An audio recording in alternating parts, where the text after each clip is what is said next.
The transmission came without warning. At 0300 hours, every screen on Earth, military terminals, civilian networks, even the ancient broadcast relays orbiting the moon, lit up with the same golden sigil of the Galactic Empire. Admiral Marcus Hale was still pulling on his uniform jacket when he reached the command deck of United Earth Defense Stationaries. His crew stood in silence, faces pale, staring at the holographic projection hovering above the central console. The creature on the screen was tall, ivory-skinned, with 4 arms folded in what translator algorithms identified as ceremonial authority posture. Its voice was smooth, translated into English by the station's AI. Humanity. Your solar system has been catalogued as Sector 7 Gamma.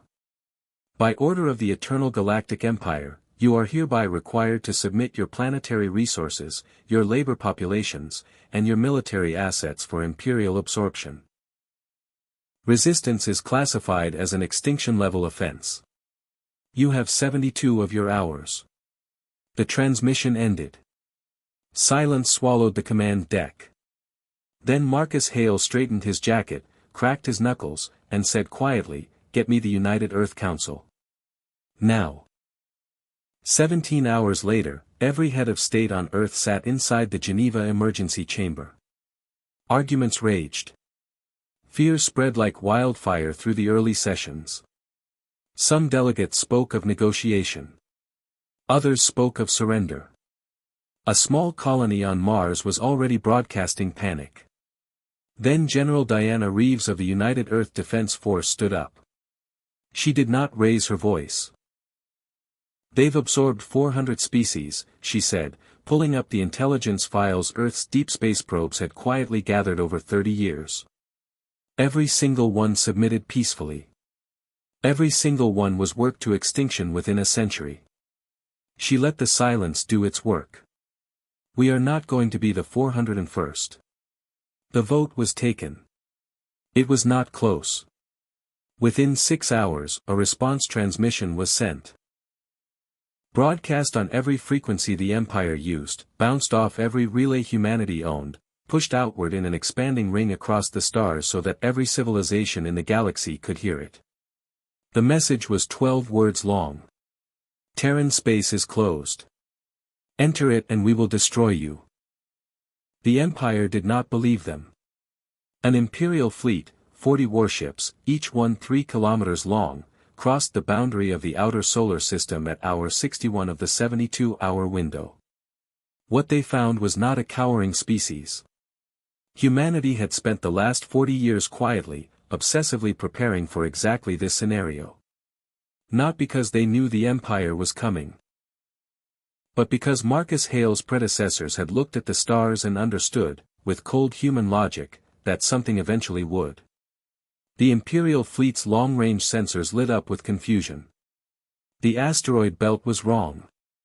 It was too quiet. Too perfectly still.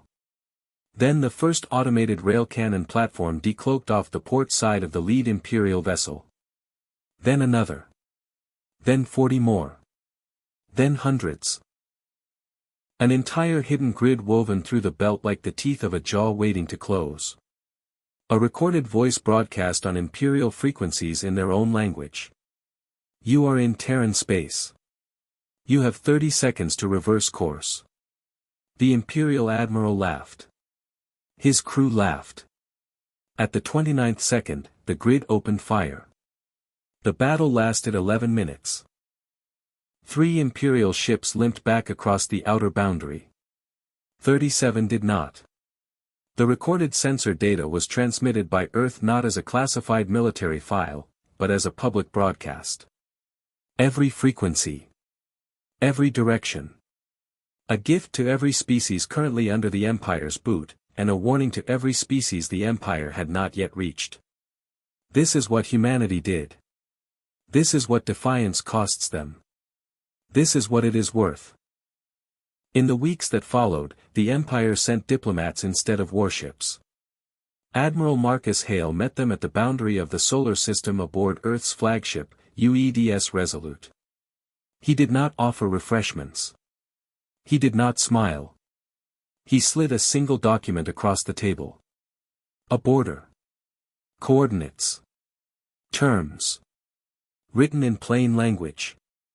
Terran space begins here, he said. It ends nowhere. Sign it, or turn around and explain to your emperor why you lost another fleet.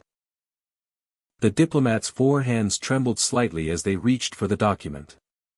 They signed. Outside the viewport, the stars burned cold and patient and infinite, and for the first time in the history of the galaxy, an empire blinked. Humanity had spoken. The galaxy had listened.